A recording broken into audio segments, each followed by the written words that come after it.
Nobel committee খুব অদ্ভুত একটা সিদ্ধান্ত নিয়ে ফেলেছে। তারা ডোনাল্ড ট্রাম্পকে চ্যালেঞ্জ করেছে, যদি ট্রাম্প পুতিনকে রাশিয়া থেকে আমেরিকা নিয়ে যেতে পারে, অবশ্যই অপহরণ করে, তবে তারা ট্রাম্পকেও ভেনেজুয়েলার মাচোদার মতো শান্তিতে নোবেল পুরস্কার দিবে। ট্রাম্প তো এমনিতে আলফাম্যান এবং একটা ইম্পালসিভ চরিত্র। সে সাথে সাথে সে চ্যালেঞ্জটা গ্রহণ করে, এবং গ্রহণ করার পর শুরু হয় নানা রকম গবেষণা, অ্যানালাইসিস, যে কীভাবে কাজটা করা যায়।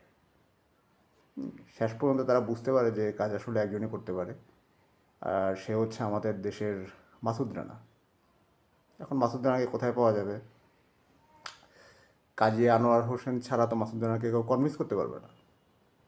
হ্যাঁ, সো ট্রাম্প ডিসিশন নিল যে প্ল্যান চেট করে কাজী আনোয়ার হোসেনের আত্মা নামানো হবে, এবং আত্মা নামানোর পরে আত্মার সাথে কথা বলে ট্রাম্প কাজী আনোয়ার হোসেনকে কনভিন্স করার চেষ্টা করবে যে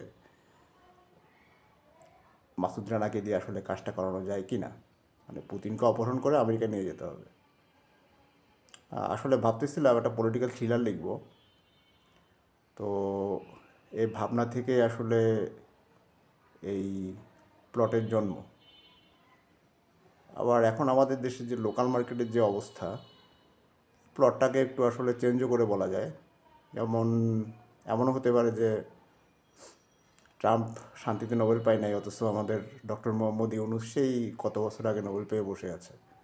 এখন এই ঘটনায় ট্রাম্প খুব ঈর্ষান্বিত এবং একই সাথে খুব রাগান্বিত। তো সে তার রাগ দমন করার জন্য ডিসিশন নিল যে ইউনুসকে অপহরণ করে আমেরিকা নিয়ে যাবে। এখন এই ঘটনার হাত থেকে ইউনুসকে একমাত্র একজনে বাঁচাতে পারে, আমাদের মাসুদ রানা। এবং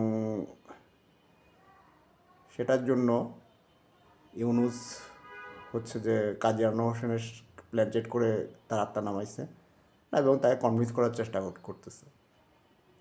তো এ হচ্ছে গল্পের প্লট,